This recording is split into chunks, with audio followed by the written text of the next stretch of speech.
ବିଜେପିର ମୁଖ୍ୟମନ୍ତ୍ରୀ ତଥା ଆସାମର ମୁଖ୍ୟମନ୍ତ୍ରୀ ହିମନ୍ତ ବିଶ୍ବ ଶର୍ମା ଏକ ସିମେଣ୍ଟ କାରଖାନା ପାଇଁ ଆଦାନୀଙ୍କୁ 3000 ବିଘା ତଥା 81 ନିୟୁତ ବର୍ଗ ଫୁଟ ଆଦିବାସୀମାନଙ୍କର ଜମି ହସ୍ତାନ୍ତର କରିଛି। ଆଦାନୀଙ୍କୁ ଜଣେ ହାଇକୋର୍ଟ ବିଚାରପତି ଆଶ୍ଚର୍ଯ୍ୟ ପ୍ରକାଶ କରି ନିଷ୍ପତ୍ତିର ଯୁକ୍ତିଯୁକ୍ତତା ଉପରେ ପ୍ରଶ୍ନ ଉଠାଇ କହିଥିଲେ, ଏହା କ'ଣ ଏକ ମଜାକ?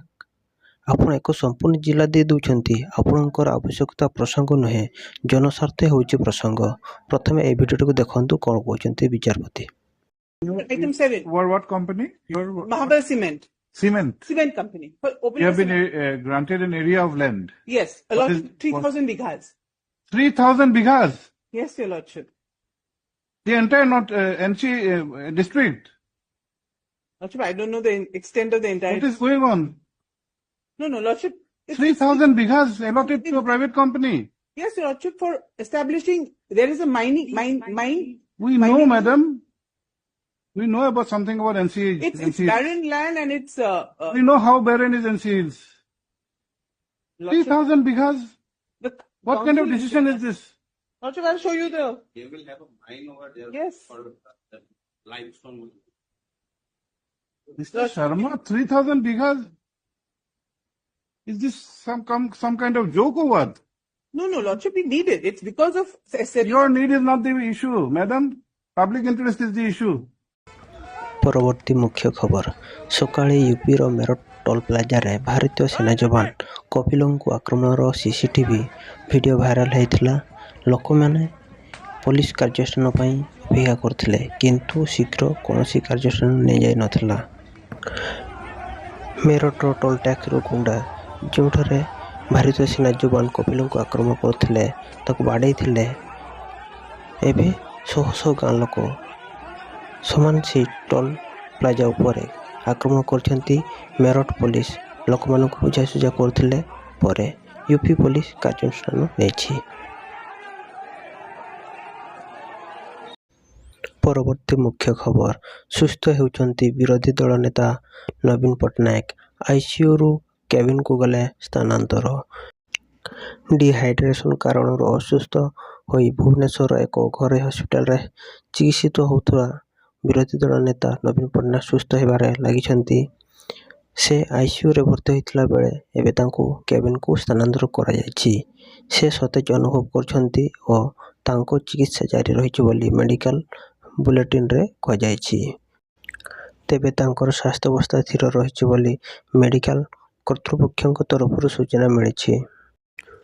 ପରବର୍ତ୍ତୀ ମୁଖ୍ୟ ଖବର। ମୁଖ୍ୟ ନିର୍ବାଚନ ଆୟୋଗ ବା ମୁଖ୍ୟ ନିର୍ବାଚନ କମିଶନର ଜ୍ଞାନେଶ କୁମାରଙ୍କ ବିରୋଧରେ ମହାଭିଯୋଗ ପ୍ରସ୍ତାବ ଆଣିବାକୁ ବିଚାର କରୁଛନ୍ତି ବିରୋଧୀ। ରିପୋର୍ଟ ଅନୁସାରେ ବିରୋଧୀ ଦଳଗୁଡ଼ିକ ମୁଖ୍ୟ ନିର୍ବାଚନ କମିଶନର ଜ୍ଞାନେଶ କୁମାରଙ୍କ ବିରୋଧରେ ମହାଭିଯୋଗ ପ୍ରସ୍ତାବ ଆଣିବା ଉପରେ ବିଚାର କରୁଛନ୍ତି। ରିପୋର୍ଟ ଅନୁଯାୟୀ ଇଣ୍ଡିଆ ମେଣ୍ଟ ବୈଠକରେ ଏହା ଉପରେ ଆଲୋଚନା ହୋଇଛି। ସୂଚନା ଥାଉକି କଂଗ୍ରେସ ନେତା ରାହୁଲ ଗାନ୍ଧୀଙ୍କ ଭୋଟ ଚୋରି ଅଭିଯୋଗ ଓ ଏସ୍ଆଇଆର ଉପରେ ବିରୋଧୀଙ୍କ ପ୍ରତିବାଦ ମଧ୍ୟରେ ରବିବାର ଦିନ ନିର୍ବାଚନ କମିଶନର ଏକ ସାମ୍ବାଦିକ ସମ୍ମିଳନୀ କରି ରାହୁଲ ଗାନ୍ଧୀଙ୍କୁ ଶପଥ ପତ୍ର ଦେବାକୁ କହିଥିଲେ, କିନ୍ତୁ ସେହି ସେମ୍ ଅନୁରାଗ ଠାକୁର ମଧ୍ୟ ଭୋଟ ଚୋରିର ଆରୋପ ଲଗାଇଥିଲେ, କିନ୍ତୁ ନିର୍ବାଚନ କମିଶନର ତାଙ୍କୁ ଶପଥପତ୍ର ମାଗୁନାହିଁ। ଇଲେକ୍ସନ କମିଶନର କେବଳ ରାହୁଲ ଗାନ୍ଧୀଙ୍କୁ ହିଁ ଶପଥପତ୍ର ମାଗୁଛି। ଆଉ ଅନୁରାଗ ଠାକୁର ବିଜେପିର ହୋଇଥିବାରୁ ତାଙ୍କୁ ଶପଥପତ୍ର ମାଗୁନାହିଁ। ଆଉ ଲୋକମାନେ ଇଲେକ୍ସନ କମିଶନର ଜ୍ଞାନେଶ କୁମାରଙ୍କୁ ବହୁତ ଟ୍ରୋଲ କରୁଛନ୍ତି। ଏହି ଫଟୋକୁ ଦେଖନ୍ତୁ। ପରବର୍ତ୍ତୀ ମୁଖ୍ୟ ଖବର। ରୁଷର ତେଲ କିଣୁଥିବା ଚୀନ ଉପରେ କାହିଁକି ଲାଗୁନାହିଁ ଅଧିକ ଟାରିଫ? କାରଣ କହିଲେ ୟୁଏସର ବୈଦେଶିକ ମନ୍ତ୍ରୀ। ରୁଷରୁ ତେଲ କିଣୁଥିବା ସତ୍ତ୍ୱେ ଚୀନ ଉପରେ ଏହାକୁ ନେଇ କୌଣସି ଟାରିଫ ଲଗାଯାଇ ନାହିଁ। ତେବେ ଏ ସମ୍ପର୍କରେ ଆମେରିକାର ବୈଦେଶିକ ମନ୍ତ୍ରୀ ମାର୍କୋ ରୁବିଓ କହିଛନ୍ତି ଯେ ବେଜିଂ କିଣୁଥିବା ତେଲକୁ ବିଶୋଧନ କରି ୟୁରୋପରେ ବିକ୍ରି କରେ। ତେଣୁ ଯିଏ ବି ଏହି ତେଲ କିଣିବ ତାଙ୍କୁ ଅଧିକ ମୂଲ୍ୟ ଦେବାକୁ ପଡ଼ିବ। ସୂଚନା ଥାଉକି ଆମେରିକାର ରାଷ୍ଟ୍ରପତି ଡୋନାଲ୍ଡ ଟ୍ରମ୍ପ ରୁଷର ତେଲ କିଣୁଥିବାରୁ ଭାରତ ଉପରେ 25% ଅଧିକ ଟାରିଫ ଲଗାଇଛନ୍ତି। ପରବର୍ତ୍ତୀ ମୁଖ୍ୟ ଖବର। ଓଡ଼ିଶାର ମାଟି ତଳେ ସୁନା ଭଣ୍ଡାର ଠାବ। ଖୁବ୍ ଶୀଘ୍ର ଆରମ୍ଭ ହେବ ଖଣି ଖନନ। ରାଜ୍ୟର ଅନେକ ଜିଲ୍ଲାରେ ସୁନା ଗଚ୍ଛିତ ଥିବା ନେଇ ଜିଓଲୋଜିକାଲ ସର୍ଭେ ଅଫ୍ ଇଣ୍ଡିଆ ସ୍ପଷ୍ଟ କରିଛି। କିଛି ଜିଲ୍ଲାରେ ଅନୁସନ୍ଧାନ ଜାରି ରହିଥିଲା ବେଳେ ସୂଚନା ମିଳିଛି, ରାଜ୍ୟରେ ପ୍ରାୟ 10ରୁ 20 ମେଟ୍ରିକ୍ ଟନ୍ ସୁନା ଥାଇପାରେ ବୋଲି ଆକଳନ କରାଯାଉଥିଲା ବେଳେ ଦେବଗଡ଼ରେ ପ୍ରଥମ ସୁନା ଖଣି ବ୍ଲକ ନିଲାମ କରିବାକୁ ରାଜ୍ୟ ସରକାର ପ୍ରସ୍ତୁତ ହେଉଥିବା ଜଣାପଡ଼ିଛି। କିଛି ମାସ ତଳେ ବିଧାନସଭାରେ ଖଣି ମନ୍ତ୍ରୀ ବିଭୂତି ଭୂଷଣ ଜେନା ବିଭିନ୍ନ ଜିଲ୍ଲାରେ ସୁନା ଠାବ ହୋଇଥିବା ନେଇ ସୂଚନା ଦେଇଥିଲେ। ପରବର୍ତ୍ତୀ ମୁଖ୍ୟ ଖବର, ସମ୍ବଲପୁରରେ ହେବ କେନ୍ଦ୍ରୀୟ କୃଷି ବିଶ୍ୱବିଦ୍ୟାଳୟ। ଉପମୁଖ୍ୟମନ୍ତ୍ରୀ କେଭି ସିଂ ଦେଓଙ୍କ ଅଧ୍ୟକ୍ଷତାରେ ଗୁରୁତ୍ୱପୂର୍ଣ୍ଣ ବୈଠକ ବସିଥିଲା। କୃଷି ଓ ଆନୁଷଙ୍ଗିକ ବିଜ୍ଞାନରେ ସ୍ନାତକ ଓ ସ୍ନାତକୋତ୍ତର ସୃଷ୍ଟି କରିବ, ଉତ୍ପାଦନ ବୃଦ୍ଧି ଓ ଲାଭଦାୟକ କୃଷି ପ୍ରଣାଳୀ ବିକାଶରେ ସହାୟକ ହେବ, କୃଷି ଗବେଷଣାକୁ ଆଗକୁ ବଢ଼ାଇବା ସହ ଚାଷୀମାନଙ୍କୁ ସଶକ୍ତ କରିବ ବୋଲି ଉପମୁଖ୍ୟମନ୍ତ୍ରୀ କେଭି ସିଂ ଦେଓ କହିଛନ୍ତି। ପରବର୍ତ୍ତୀ ମୁଖ୍ୟ ଖବର, ବାଲେଶ୍ୱରରେ 7ଟି ବଗି ଛାଡ଼ି ପଳାଇଲା ମାଲବାହୀ ଟ୍ରେନ୍ର ଇଞ୍ଜିନ୍।